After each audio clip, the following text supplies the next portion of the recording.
Avant mes premiers mots, tu me connaissais déjà.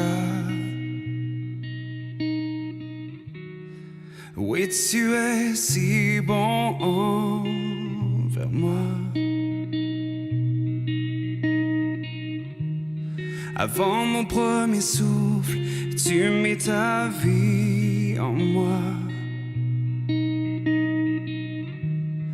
Oui, tu es si tendre envers moi. Oh, l'amour renversant, extravagant, infini de Dieu. Sans faiblir, il me cherche, il me poursuit, me ramène à lui. Je suis indigne et sans mérite, mais pour moi tu t'es livré. Oh, l'amour renversant, extravagant, infini de Dieu. Oh, oh.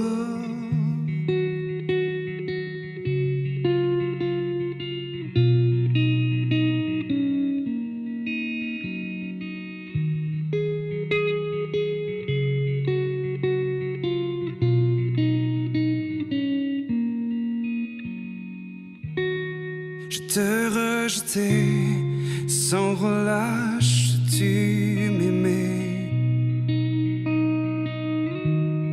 Oui, tu es si bon envers moi. Je me sentais vain, tu m'as offert la croix. Oui, tu es si tendre envers moi.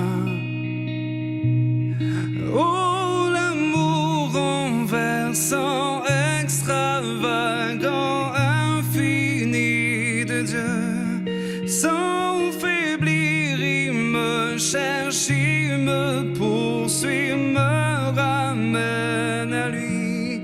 Je suis indigne et sans mérite, mais pour moi tu t'es livré.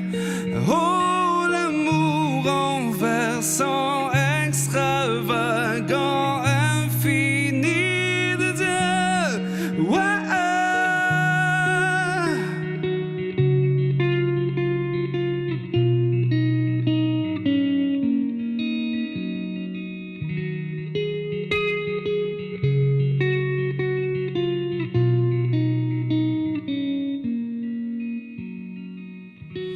Aucune ombre n'est trop sombre, ni monde trop élevé pour que tu me cherches. Aucun mur ne peut résister, ni mensonge tenir, sans fin tu me cherches. Aucune ombre n'est trop sombre, ni monde trop élevé pour que tu me cherches.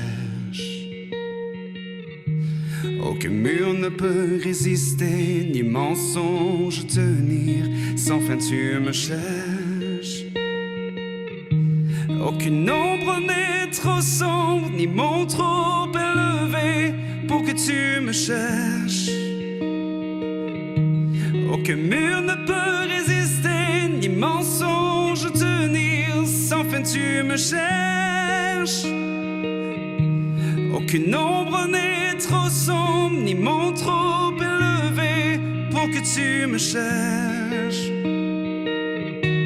Aucun mur ne peut résister, ni mensonge tenir, sans fin tu me cherches. Oh, l'amour renversant, extravagant, infini de Dieu.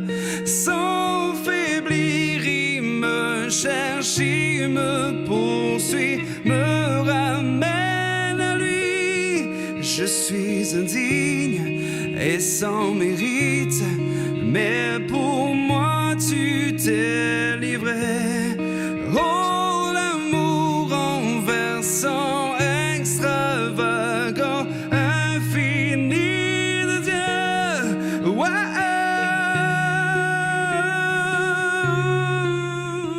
Il est bon d'être avec vous, de chez nous à chez vous, et cela durant tout l'été. Et j'aimerais vraiment remercier l'équipe de télé communautaire qui font un travail exceptionnel et je sais qu'ils seront occupés durant toute cette saison d'été.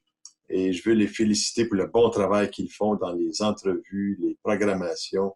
Et c'est extraordinaire ce qu'ils font pour nous dans la Matapédia.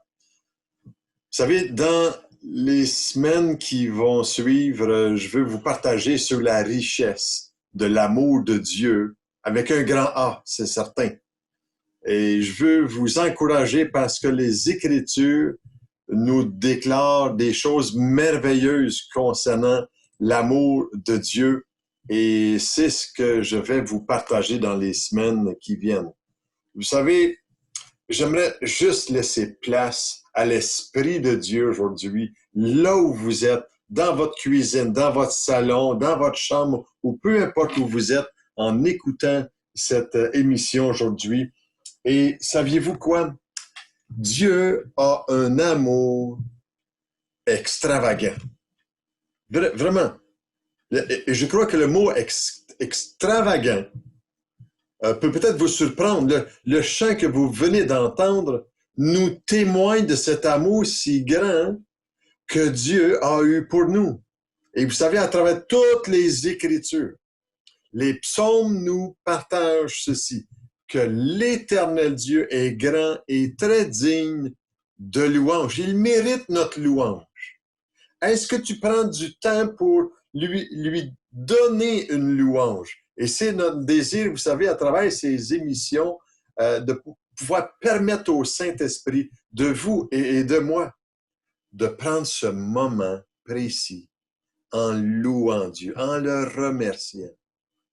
Et vous savez, les Écritures nous disent, et sa grandeur est insondable.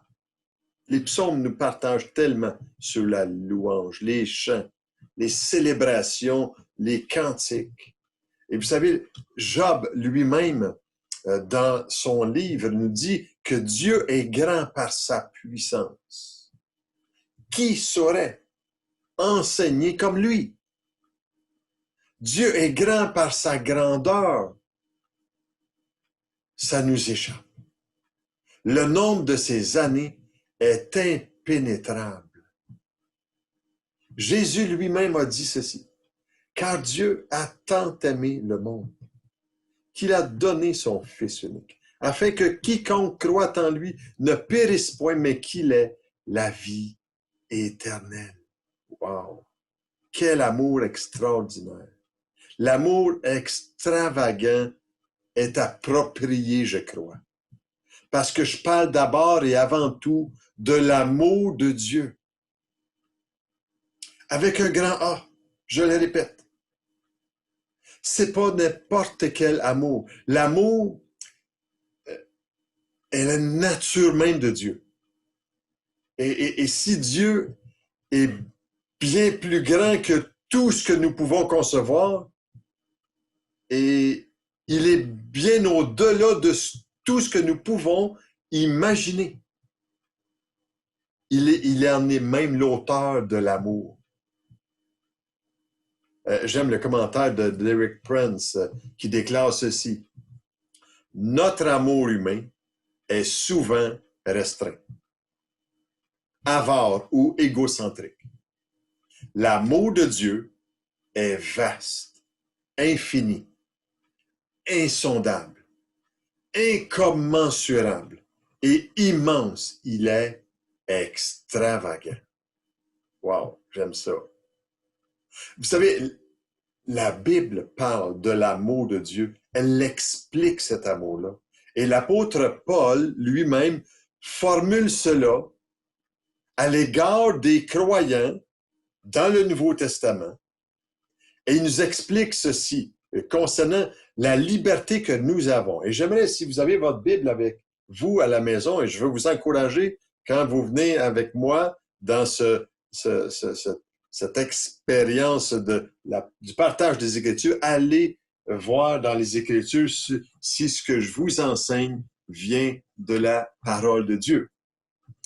Et j'aimerais tourner avec vous dans Éphésiens, chapitre 3, versets 14 à 19, que j'aimerais lire avec vous ici. À cause de cela, dit l'apôtre Paul, je fléchis les genoux devant le Père, de qui toute famille dans les cieux et sur la terre tire son nom, afin qu'il vous donne, selon la richesse de sa gloire, d'être puissamment fortifié par son esprit dans l'homme intérieur, en sorte que Christ habite dans vos cœurs par la foi, afin qu'étant enracinés et fondés dans l'amour, vous puissiez comprendre avec tous les saints quelle est la largeur, la longueur, la profondeur et la hauteur, et connaître l'amour de Christ qui surpasse toute connaissance, en sorte que vous soyez remplis jusqu'à toute la plénitude. Wow! Merveilleux est le Seigneur. Dans son amour, il nous fait comprendre. Il veut que nous comprenions. Et remarquez que nous pouvons, on ne peut pas laisser Christ régner et habiter dans notre cœur sans être auparavant puissamment fortifié dans notre esprit. Je veux t'encourager aujourd'hui d'être puissamment fortifié par l'Esprit de Dieu. Et Paul, il continue en disant, « Et je prie que vous soyez enracinés et fondés dans l'amour pour avoir le pouvoir de comprendre. » Si tu veux comprendre, l'apôtre Paul explique bien cela. À être enraciné et fondé dans l'amour, tu peux comprendre un paquet de choses. J'ai expliqué la semaine dernière l'importance qu'on ne peut pas arriver à être vraiment dans cet amour parfait. Mais ça nous prend la révélation du Père. Ça nous prend la révélation du Fils. Et ça nous prend la révélation du Saint-Esprit dans notre âme. De savoir que Dieu nous a tant aimés. Il ne nous a pas laissés seuls dans ce monde. Et il veut que nous puissions nous approcher de lui. Son amour, comme l'apôtre Paul dit dans cette épître-là, est large. Elle est longue. Elle est profonde. Et elle est haute, cet amour-là. Afin qu'on connaisse cet amour-là qui surpasse toute connaissance. Il dit en sorte que vous soyez remplis jusqu'à toute la plénitude de Dieu. Vous savez, le thème central de la prière de Paul ici, aux Éphésiens, en tant que peuple de Dieu, est que nous puissions connaître la richesse de l'amour de Dieu. C'est ma prière pour toi aujourd'hui. J'ai besoin de cet amour-là pour poursuivre. Et l'apôtre Paul prie pour que nous puissions être fondés dans son amour, dans l'amour de Dieu, et qu'on puisse parvenir à saisir quelle est cette largeur. En d'autres mots, c'est tellement grand. La largeur, la longueur, la profondeur de l'amour et la hauteur de l'amour de Dieu.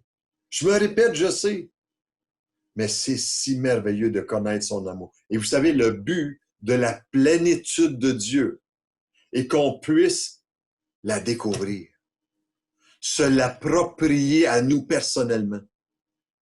Et ça, c'est important de comprendre que la plénitude habite seulement en Jésus-Christ. Et c'est de son amour à lui que j'ai besoin de m'imprégner. Et Paul conclut dans sa lettre quand il dit « afin de connaître cet amour-là qui dépasse toute connaissance ». Je trouve que c'est un paradoxe évident ici, n'est-ce pas? Comment pouvons-nous comprendre un amour qui surpasse toute connaissance? Je pense qu'il existe une réponse à ça. Je crois que nous ne pouvons pas le connaître, lui le Seigneur, juste par notre intelligence. Le Seigneur, on peut, vous savez, étudier l'histoire sainte. On peut aller dans le domaine de l'archéologie et fouiller des choses de l'histoire, lire des choses de l'histoire, mais être déconnecté de la véritable amour de Dieu. Ça nous prend, vous et moi, une révélation personnelle que l'Écriture nous témoigne avec l'aide du Saint-Esprit. Et ça, c'est une révélation qui éclaire directement notre esprit, plutôt que notre raison, plutôt que notre connaissance, notre science humaine. Et mon but aujourd'hui, vous savez, c'est de vous poser une question. C'est celle-ci. Comment le Seigneur Jésus veut-il nous permettre, vous et moi, d'accéder et d'apprécier graduellement dans notre vie la pleine mesure de l'amour de Dieu? Vous savez, il y a un passage que j'aimerais vous partager aujourd'hui, qui est une parabole de Jésus, qui se trouve dans l'Évangile de Matthieu, chapitre 13 et verset 44. Et si vous avez votre Bible avec vous, c'est une des paraboles assez exceptionnelles. J'aime beaucoup les paraboles que Jésus mentionne dans les Évangiles. Ça nous aide à comprendre vraiment. Vous allez dire, une parabole, c'est difficile, pas mal à comprendre. Je vais vous avouer que les paraboles ont été données à ceux qui veulent bien entendre la voix de l'Esprit Saint. Pas ceux qui veulent marcher avec leur raison. Et le passage que j'aimerais regarder avec vous, c'est Matthieu chapitre 13, verset 44, qui dit ceci. Je lis pour vous si vous n'avez pas votre Bible. Le royaume des cieux est encore semblable à un trésor caché dans un champ. L'homme qui l'a trouvé le cache. Et dans sa joie, il va vendre tout ce qu'il a et achète ce champ. Wow, quelle belle parole du Seigneur. Le trésor caché dans le champ. On appelle ça le récit du trésor caché. Et vous savez, c'est une parabole. Une parabole, c'est une histoire simple qui emploie des faits et des objets à la vie courante. Tous les exemples que Jésus a employés dans ce style de récit étaient familiers à ceux qui l'écoutaient. Et pourtant, le but de la parabole est de révéler les choses spirituelles et éternelles que l'on ne peut saisir naturellement au premier plan naturel. Une parabole, c'est une scène ou bien une histoire familière qui est comme un peu un miroir qui reflète des vérités spirituelles qui étaient cachées dans l'esprit de ceux qui l'entendaient. Jésus procède, vous savez, à la manière d'un bon enseignant. Il prend les choses naturelles, partant de ce qui est connu vers l'inconnu. Il utilise des faits familiers et il conduit ses auditeurs vers ce qui leur est inconnu. Et lorsqu'on lit une parabole, je veux vous aider aujourd'hui. Il faut nous demander quelles sont les vérités spirituelles qui correspondent aux faits matériels de la parabole. Et j'aimerais lire avec vous cette parabole-là comme on a lu tantôt, là, du trésor qui est caché. Et on va voir par la suite la vérité à retenir. Les cieux, je vous répète, le royaume des cieux est encore semblable à un trésor caché dans un champ. L'homme qui l'a trouvé le cache. Et dans sa joie, il va vendre tout ce qu'il a et achète ce champ.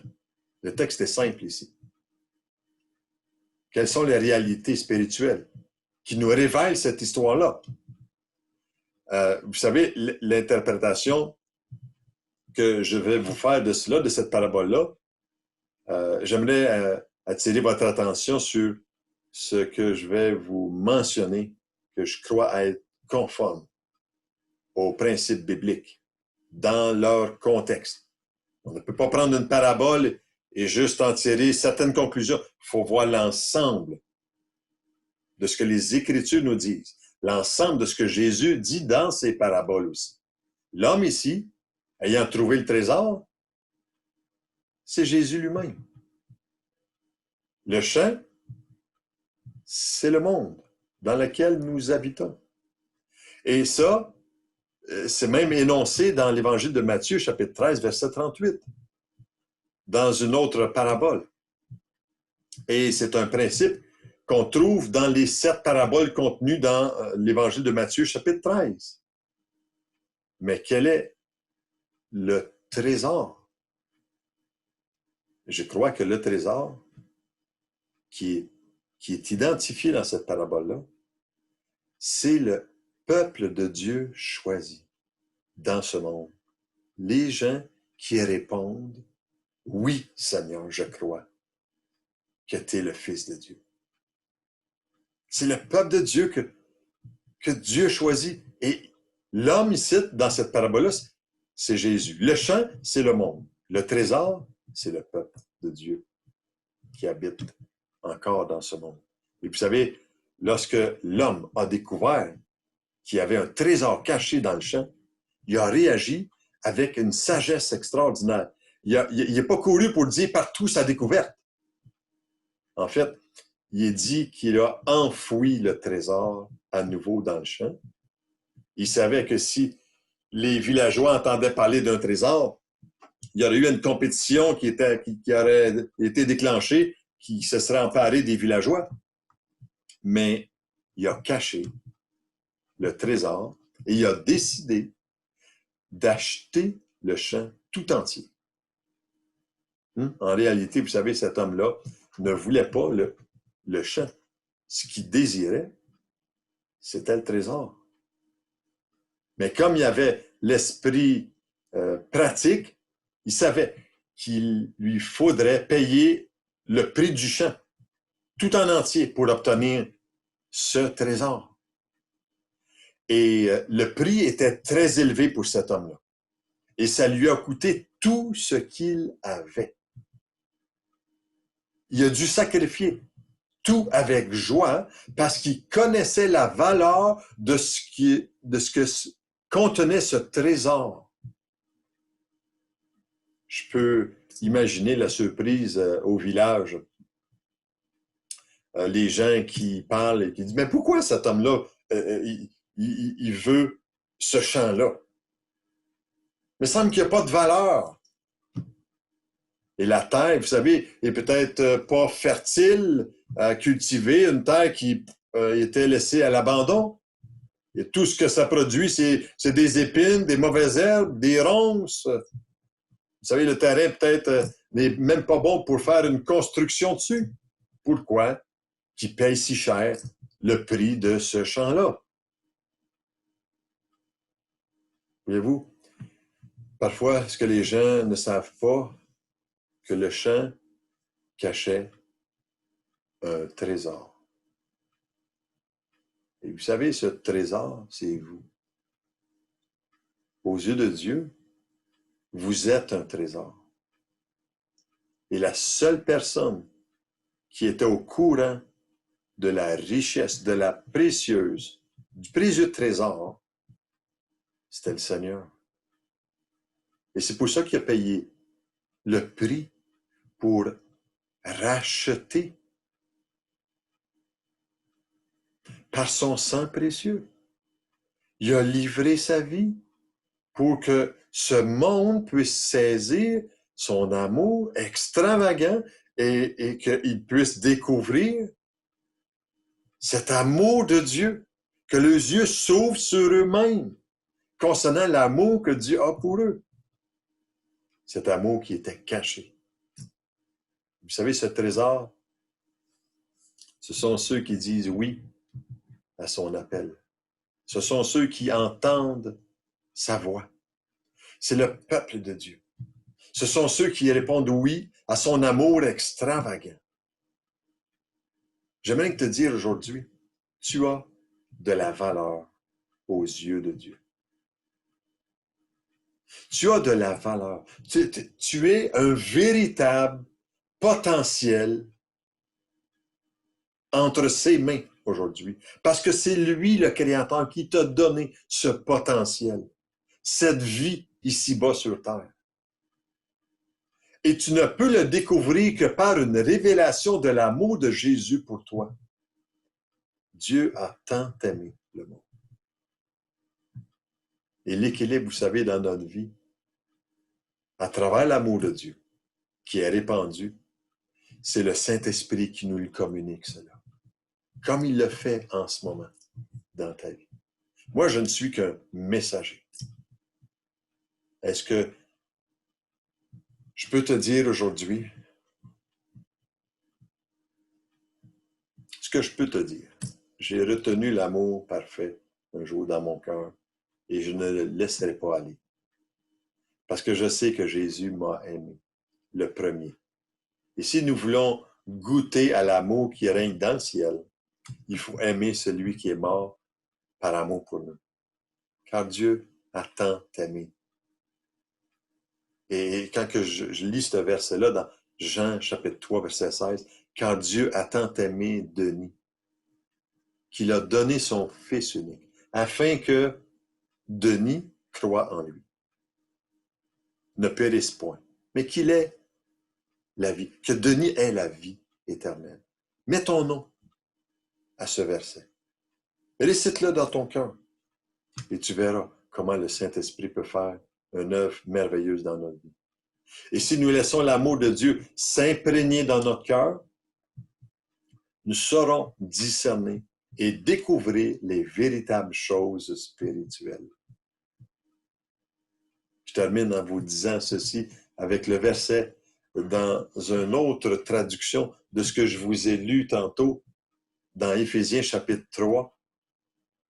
Et l'apôtre Paul dit ceci dans la traduction de la parole vivante, ça dit « Ses ressources sont infinies. Il tient des trésors de grâce à votre disposition. Je lui demande que, par son esprit, vous puissiez vous en saisir, qu'il vous fortifie et qu'il renouvelle votre être intérieur afin que vous puissiez grandir et progresser. Que par votre foi, le Christ puisse faire de vos cœurs sa demande permanente. Alors, solidement fondé sur lui, plongeant vos racines profondément dans l'amour, vous serez aussi à même, dans la communion avec les autres chrétiens, de sonder les dimensions du plan de Dieu pour vous et de réaliser combien long, large, profond, élevé est l'amour du Christ. Je vais vous encourager, approche-toi de lui et il s'approchera de vous.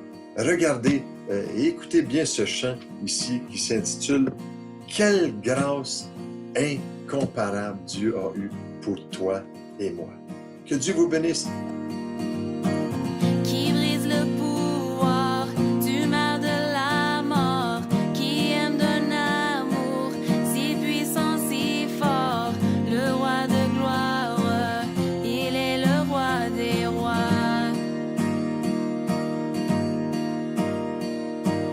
Qui secoue la terre par un saint tonnerre, qui nous émerveille par tant de mystères, le roi de gloire, il est le roi des rois.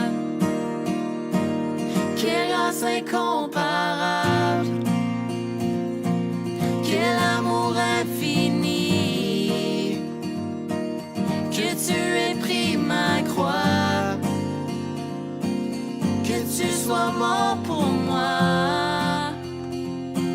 Tu as donné ta vie pour qu'enfin je sois libre. Oh, Jésus, je te chante pour ce que tu as fait.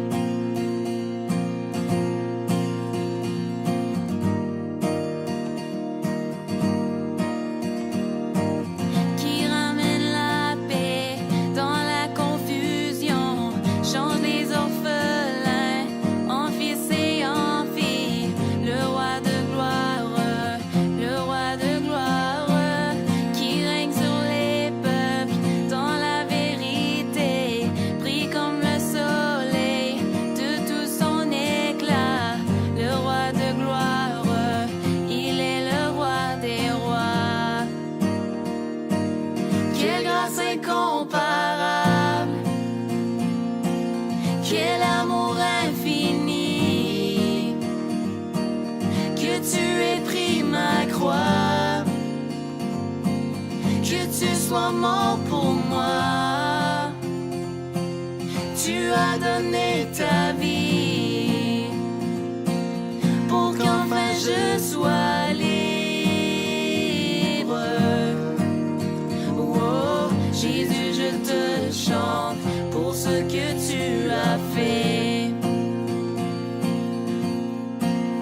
vainqueur sur la mort. Digne est l'agneau immolé.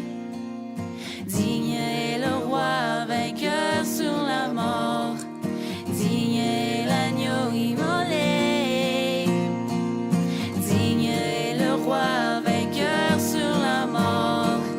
Digne est l'agneau immolé. Digne, digne, digne. Quelle grâce incomparable. Quel amour infini. Que tu aies pris ma croix. Que tu sois mort pour moi. Tu as donné ta vie pour qu'enfin je sois libre. Oh, Jésus, je te chante. Quelle grâce incomparable. Quel amour infini. Que tu aies pris ma croix. Que tu sois mort pour moi. Tu as donné ta vie pour qu'enfin je sois libre. Oh, Jésus, je te chante pour ce que tu as fait.